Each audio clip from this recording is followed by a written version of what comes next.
हाय। आज मैं आपको एक हॉरर फैंटेसी मूवी वाइल्डलिंग के बारे में समझाने जा रहा हूँ। फिल्म की शुरुआत होती है जब हम एक छोटी लड़की एना से मिलते हैं जो अपने पिता गेब के साथ अटारी में रहती है।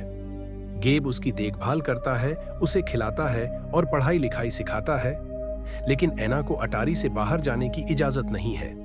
गेब उसे जंगल में रहने वाले वाइल्डलिंग्स की डरावनी कहानियां सुनाता है, जिनके बड़े बड़े दांत और पंजे होते हैं और वो बच्चों को मार डालते हैं। वो कहता है कि वो उसे अटारी में इसलिए रख रहा है ताकि वो वाइल्डलिंग्स से सुरक्षित रहे। गेब ये भी कहता है कि वे दोनों दुनिया के आखिरी बचे लोग हैं और बाकी सब मर चुके हैं। छोटी लड़की अपने पिता पर यकीन करती है और कभी बाहर निकलने की कोशिश नहीं करती, खासकर इसलिए क्योंकि उसके कमरे का दरवाजा बिजली से लॉक किया हुआ है। हम देखते हैं कि गेब उसे सिर्फ सब्जियां खिलाता है और उसकी जिंदगी पहले से ही मुश्किलों से भरी है। एक दिन एना को एक सपना आता है जिसमें वो जंगल में एक वाइल्डलिंग को किसी पर हमला करते हुए देखती है। वो डर के मारे जाग जाती है और अपने बिस्तर पर खून देखती है। वो अपने पिता से पूछती है कि क्या हो रहा है, लेकिन उसे पता नहीं कि उसने किशोरावस्था में कदम रखा है। हालांकि गेब उसे बताता है कि वो बहुत बीमार है और उसे एक इंजेक्शन देता है, यह कहते हुए कि यह दवाई है। वो कहता है कि अब से उसे हर दिन यह दवाई लेनी होगी और मासूम एना मान जाती है। इसके बाद कई साल बीत जाते हैं और हम देखते हैं कि गेब एना के 16वें जन्मदिन पर उसे एक केक लाता है, लेकिन रोज दी जा रही दवाई के कारण वो बेहद कमजोर हो चुकी है। गेब फिर से उसे इंजेक्शन देता है और एना यह मानने लगती है कि वो धीरे धीरे मर रही है। वो अपने पिता से विनती करती है कि उसकी इस दर्द भरी जिंदगी का अंत कर दे ताकि वो किसी बेहतर जगह जा सके।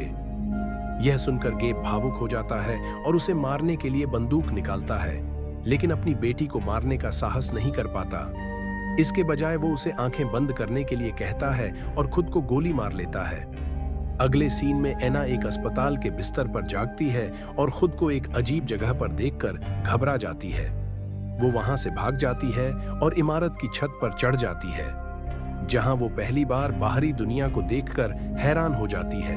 हालांकि अस्पताल के कर्मचारी उसे पकड़ लेते हैं और फिर से बिस्तर पर ले जाते हैं। थोड़ी देर बाद एक शेरिफ एलन उससे मिलने आती है और कहती है कि उसे डरने की जरूरत नहीं है। वो एना की पट्टियां खोलती है और बताती है कि पड़ोसियों ने गोली चलने की आवाज सुनी और उसने एना को बचाया। फिर एना अपने पिता के बारे में पूछती है और एलन उसे एक और कमरे में ले जाती है, जहां गेब को लाइफ सपोर्ट सिस्टम पर रखा हुआ दिखाया जाता है। बाद में एक डॉक्टर एलन को बताता है कि एना के शरीर में लूपलोप्रिन नाम का एक केमिकल मिला है जिसने उसकी शारीरिक वृद्धि को रोक रखा था। वह बताता है कि इसके गंभीर साइड इफेक्ट्स हैं और अब तक उसका पीरियड भी नहीं हुआ है। अगर कुछ और दिन ऐसा चलता तो लड़की की मौत हो जाती। इसके बाद एक सीनियर डॉक्टर एना से मिलने आता है और बताता है कि उसे एक अस्थायी आश्रय गृह में भेजा जाएगा। एलन इस बात से सहमत नहीं होती कि एना को फिर से बंद करके रखा जाए, लेकिन डॉक्टर उसकी नहीं सुनता। दोनों के बीच बहस होती है, लेकिन एना उन्हें रोकती है और कहती है कि वो एलन के साथ जाना चाहती है। इसके बाद एना और एलन घर जाते हैं और एलन बताती है कि जब तक उसके डीएनए टेस्ट के नतीजे नहीं आते वो उसके साथ रहेगी। रास्ते में एना उत्सुकता से शहर को देखती है, जबकि एक शिकारी जिसे वुल्फमैन कहा जाता है उस पर नजर रखता है। घर पर उसे हैमबर्गर परोसा जाता है, लेकिन वो सिर्फ मांस खाती है क्योंकि उसने पहले ऐसा खाना नहीं खाया था। वह एलन के किशोर भाई राय से भी मिलती है, जो एना को घर में देखकर खुश नहीं होता। रात को सोने से पहले एना एलन से खिड़कियां बंद करने के लिए कहती है क्योंकि वाइल्डलिंग्स बाहर घूमते हैं और बच्चों को मारते हैं। शेरिफ सोचती है कि यह एना के पिता ने उसे बताया होगा और उसे यकीन दिलाती है कि वाइल्डलिंग्स जैसी कोई चीज नहीं होती, लेकिन एना फिर भी डरती है। एलन खिड़कियां बंद कर देती है और सोने से पहले प्रार्थना करती है। बाद में एलन एना के पुराने घर जाती है और दीवार पर एक चित्र देखती है जिसमें एक वाइल्डलिंग एक बच्चे को निगल रहा है। आने वाले दिनों में एना अपनी नई जिंदगी में ढल जाती है और राय के साथ एक अच्छा रिश्ता बनाती है। राय उसे बाहरी दुनिया के बारे में सिखाता है और यहाँ तक कि उसे वयस्क वीडियो दिखाता है ताकि वह समझ सके कि बच्चे कैसे पैदा होते हैं। कुछ समय बाद एना को आखिरकार पीरियड शुरू हो जाता है, जिससे वह घबरा जाती है। एलेन उसे समझाती है कि यह सामान्य है और बताती है कि अब वह एक महिला बन गई है। एक दिन राय एना को स्कूल ले जाता है। जब राय अपनी कक्षाओं में चला जाता है तो एना लाइब्रेरी में पढ़ाई करने जाती है। वहां उसकी मुलाकात एक लोकप्रिय छात्रा जेन से होती है, जो उसे एक हाउस पार्टी में आने का निमंत्रण देती है। एना सहमत हो जाती है और फिर लाइब्रेरी में मिले एक किताब से उत्तरी रोशनी नॉर्दर्न लाइट्स के बारे में पढ़ने लगती है। वह इस अद्भुत दृश्य से मंत्रमुग्ध हो जाती है और इसे अपने सामने देखने की तीव्र इच्छा महसूस करती है। स्कूल के बाद एना राय को ढूंढने की कोशिश करती है, लेकिन उसकी जगह एक बदमाश लॉरेंस और उसका दोस्त उसे परेशान करने की कोशिश करते हैं। तभी राय आता है और लड़ाई शुरू हो जाती है। लॉरेंस राय के पेट में जोर से मुक्का मारता है, लेकिन एन्ना तुरंत पलटकर उसे भी मार देती है। यह देखकर बदमाश डर जाते हैं और तुरंत पीछे हट जाते हैं। बाद में एना जंगल में नंगे पांव घूमते हुए एक हिरण देखती है और उसे पकड़ने की तीव्र इच्छा महसूस करती है। वह पूरे जोश में उसका पीछा करने लगती है, लेकिन अचानक वुल्फमैन उसे रोक लेता है। वह उसे एक शिकारी के जाल से बचा लेता है जो उसकी जान ले सकता था। शाम को एलन एना के पैरों के बालों को शेव करते हुए बताती है कि डीएनए परिणाम आ गए हैं और गेब उसका जैविक पिता नहीं है। शेरिफ उसे दुख के साथ यह भी बताती है कि वह ज्यादा दिन यहाँ नहीं रह पाएगी, क्योंकि अधिकारी उसके लिए एक स्थायी घर ढूंढ रहे हैं। यह सुनकर एना दुखी हो जाती है और अपने मन को शांत करने के लिए छत पर चली जाती है, जहां थोड़ी देर बाद राय भी उससे मिलने आता है। वह राय से पूछती है कि क्या उसने कभी उत्तरी रोशनी देखी है, और राय जवाब देता है कि उसने नहीं देखी। राय अपनी दिवंगत मां के बारे में बताता है और साझा करता है कि उसकी मां ने वादा किया था कि वह उसे वहां लेकर जाएगी। उनकी बातचीत के दौरान एना को दूर से कुछ आवाजें सुनाई देती हैं, जिससे उसे एहसास होता है कि उसकी इंद्रियां तेज हो गई हैं। वह राय से आवाज के बारे में पूछती है और राय बताता है कि यह जेन की पार्टी की आवाज हो सकती है। एना को याद आता है कि जेन ने उसे आमंत्रित किया था और वह राय के साथ वहां जाने का फैसला करती है।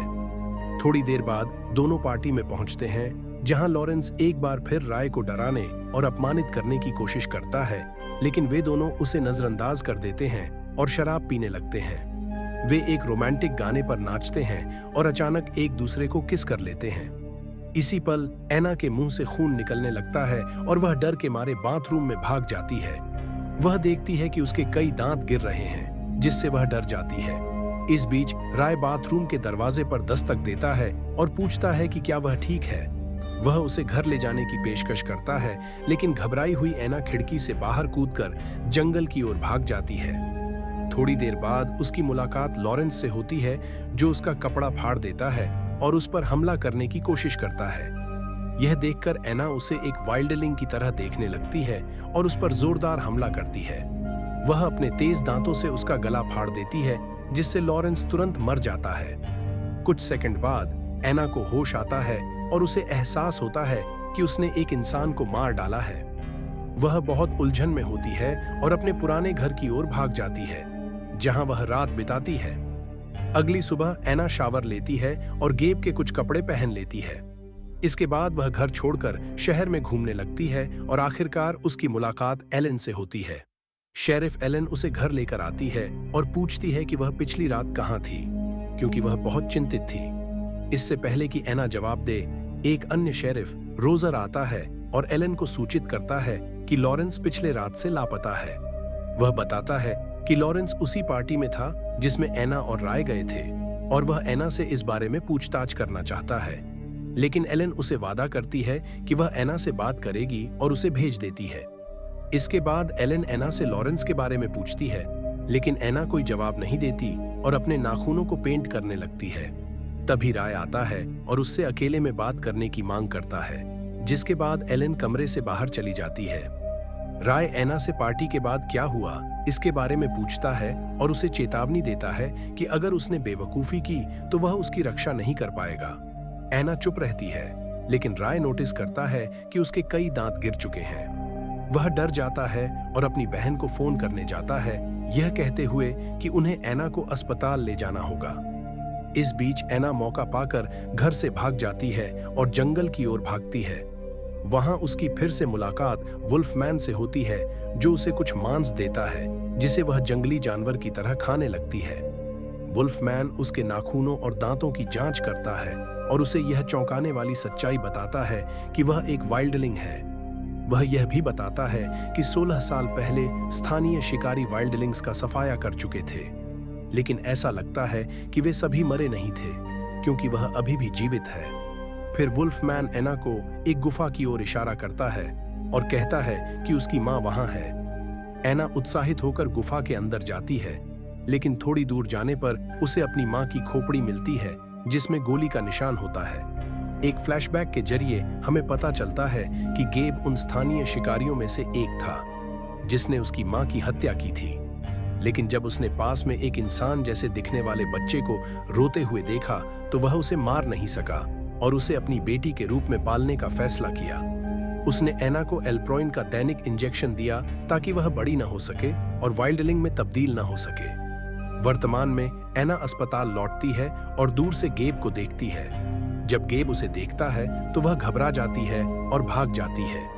वह वापस एलन के पास जाती है और भावनात्मक रूप से उसे गले लगाती है, लेकिन उसके आश्चर्य के लिए एलन अचानक उसे हथकड़ी लगा देती है और बताती है कि लॉरेंस का शव एना के कपड़ों के पास मिला है।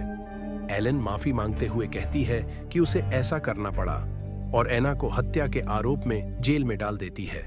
शाम को रोजर एना की निगरानी कर रहा होता है, तभी गेब अस्पताल से छूटने के बाद उससे मिलने आता है। यह खुलासा होता है कि रोजर और गेब दोनों 16 साल पहले वाइल्डलिंग्स को मारने वाली शिकार पार्टी का हिस्सा थे। गेब एना से मिलता है और उसे अपने पालतू कुत्ते जैस्पर के बारे में बताता है, जो उसके घर आने के बाद पागल हो गया था। वह स्वीकार करता है कि आखिरकार उसे अपने कुत्ते को मारना पड़ा, एक निर्णय जिसे वह अभी भी पछताता है। वह एना से कहता है कि उसे जीवन दान देना उसकी सबसे बड़ी गलती थी, क्योंकि उसने सभी वाइल्डलिंग्स को मारने की कसम खाई थी। फिर गेब एना को एल्प्रोइन से भरा एक घातक इंजेक्शन देता है और उससे आग्रह करता है कि वह इसे ले ले। यह सुनकर कि एना खुद को इंजेक्शन नहीं लगाएगी, गेब निराश होकर बाहर चला जाता है। अगली सुबह एलन एना की जेल में उससे मिलने आती है और उसे बिस्तर के नीचे छुपा हुआ पाती है। एलन दरवाजा खोलकर उसकी ओर बढ़ती है, लेकिन एना जल्दी से उठकर शेरिफ को अंदर बंद कर देती है और बाहर भाग जाती है। वह राय और उसकी बहन की पुलिस कार देखती है और राय से उसे दूर ले जाने की विनती करती है। राय चिंतित है कि एक भगोड़े की मदद करने से उसे मुश्किल हो सकती है, लेकिन एना किसी तरह उसे मना लेती है। रास्ते में एना राय को बताती है कि वह वास्तव में एक वाइल्डलिंग है, लेकिन राय यह नहीं समझ पाता कि इसका क्या मतलब है। फिर वह पूछता है कि वे कहां जा रहे हैं, जिस पर एना जवाब देती है, नॉर्दर्न लाइट्स देखने। हालांकि राय गाड़ी रोकता है और बताता है कि पुलिस कार में ट्रैकिंग डिवाइस है और उन्हें पकड़ लिया जाएगा। वह एना से आग्रह करता है कि वे शहर लौट जाएं, लेकिन एना इनकार कर देती है और जंगल की ओर भाग जाती है, जिससे राय भी उसका पीछा करता है। रात में एना एक झील में तैरती है, जबकि राय उसके लिए अलाव जलाता है ताकि उसे गर्म रखा जा सके। वह एना के गीले कपड़े उतारता है ताकि वे सूख सकें, लेकिन तभी एना उसे स्नेहपूर्वक गले लगाती है। राय भी उसे गले लगाता है और उसके शरीर पर मोटे बाल उगते देखता है। एना उसे आश्वस्त करती है कि वह उसे चोट नहीं पहुंचाएगी। इसके बाद वे दोनों करीब आ जाते हैं और एक दूसरे के साथ रात बिताते हैं। इस बीच रोजर गेब से मिलता है और उसे वाइल्डलिंग की परवरिश करने और इस परेशानी का कारण बनने का आरोप लगाता है। वह यह भी बताता है कि एलन कुछ सवाल पूछ रही है और उसे समझ नहीं आ रहा कि क्या जवाब दे। हालांकि गेब उसे आश्वस्त करता है कि उसे पता है कि एना कहां छुपी है और वह रोजर से शिकारी दल को इकट्ठा करने के लिए कहता है। अगली सुबह जब एना जागती है तो उसे अपने नाखूनों के पंजों में बदल जाने का एहसास होता है। कुछ ही समय बाद शिकारी उन पर हमला करने आते हैं और राय को गलती से हाथ में गोली लग जाती है। दोनों अपनी जान बचाकर भागते हैं और अंततः नदी में कूद जाते हैं। राय कहता है कि उनकी कार पास में है और वे उसकी बहन की मदद ले सकते हैं, लेकिन एना समझ जाती है कि वह उसे इस मुसीबत में शामिल नहीं कर सकती। वह राय से अकेले जाने की विनती करती है, जबकि वह जंगल में ही रह जाती है। राय उसे छोड़ने के ख्याल से दिल टूट जाता है, लेकिन अब वह उसकी स्थिति को समझ चुका है। वह दुखी होकर उसे अलविदा कहता है और सड़क की ओर बढ़ जाता है, जहां जल्द ही उसकी मुलाकात एलन से होती है। कुछ महीनों बाद शिकारी अभी भी ऐना की तलाश कर रहे हैं। इस बीच ऐना जंगल में गहराई तक छिपी हुई है और अब उसका शरीर काले रंग का हो गया है और उस पर बाल भी उगाए हैं। एक दिन राय देखता है कि रोजर और उसके साथी शिकारी कई गैसोलीन के कनस्तर लाद रहे हैं और उसे शक होता है कि वे ऐना के पीछे जा रहे हैं। वह तुरंत एलन को कॉल करता है और दोनों शिकारी दल का पीछा करने का फैसला करते हैं। रात में रोजर, गेब और कुछ अन्य शिकारी जंगल में ऐना पर हमला करते हैं, लेकिन उनके प्रयासों के बावजूद ऐना कई शिकारी को मारकर भागने में सफल हो जाती है। एलन वहां पहुंचती है, लेकिन रोजर उसे बंदूक की नोक पर रोकता है और उसे उनके काम में दखल देने का आरोप लगाता है। वह उसे मारने ही वाला होता है, तभी ऐना अचानक वहां आ जाती है और रोजर को मार देती है। फिर वह एलन को अपना गर्भवती पेट दिखाती है और वापस अपने छिपने के स्थान पर भाग जाती है। रात में शिकारी जंगल में आग लगाने का फैसला करते हैं ताकि ऐना को बाहर निकाला जा सके या जला दिया जाए। ऐना अपनी मां के अवशेषों वाली गुफा से होकर एक पहाड़ पर पहुंच जाती है। जैसे ही वह खुद को सुरक्षित समझने लगती है, उसे एक ट्रैंक्विलाइजर डार्ट मार दिया जाता है और हमलावर उसके गोद लिए हुए पिता गेब के रूप में सामने आता है। ऐना गिरकर बेहोश हो जाती है, जबकि गेब उसके गर्भवती पेट को देखकर चौंक जाता है। अब वह ऐना का सी सेक्शन करना चाहता है ताकि वह बच्चे को निकाल सके और ऐना को मार सके। गेब ऐना के पेट को काटने की तैयारी करता है और कहता है कि अगर बच्ची लड़की होगी तो वह उसका नाम ऐना रखेगा और वही गलतियां फिर से दोहराएगा। लेकिन ऐना अपनी पूरी ताकत लगाकर ड्रग्स का असर खत्म कर देती है और एक भयानक वाइल्डलिंग में बदल जाती है। वह गेब का गला फाड़कर उसे मार देती है और फिर खुद बेहोश हो जाती है। थोड़ी देर बाद ऐना जागती है और देखती है कि वुल्फमैन उसके पेट के घावों को सिल रहा है। अगली सुबह एलन और राय अब भी ऐना की तलाश कर रहे होते हैं जब वे उसे पहाड़ों की ओर भागते हुए देखते हैं। वह जल्द ही उनकी नजरों से ओझल हो जाती है और दोनों समझ जाते हैं कि उसे अब जाने देना ही सही है। कुछ समय बाद पूरी तरह से वाइल्डलिंग में बदल चुकी ऐना उत्तर की ओर बहुत दूर जा चुकी है, जहां वह अपने नवजात शिशु को गोद में लिए हुए नॉर्दर्न लाइट्स की रोशनी के नीचे खड़ी होती है। तभी वह दूर से किसी और वाइल्डलिंग की आवाज सुनती है, जिससे पता चलता है कि शायद वह अपनी प्रजाति की आखिरी जीवित सदस्य नहीं है, या फिर वह केवल एक भेड़िए की आवाज थी। इसी तरह की और वीडियो के लिए चैनल को सब्सक्राइब करें, नोटिफिकेशन ऑन करें और चैनल की मदद के लिए वीडियो को लाइक करें। देखने के लिए धन्यवाद।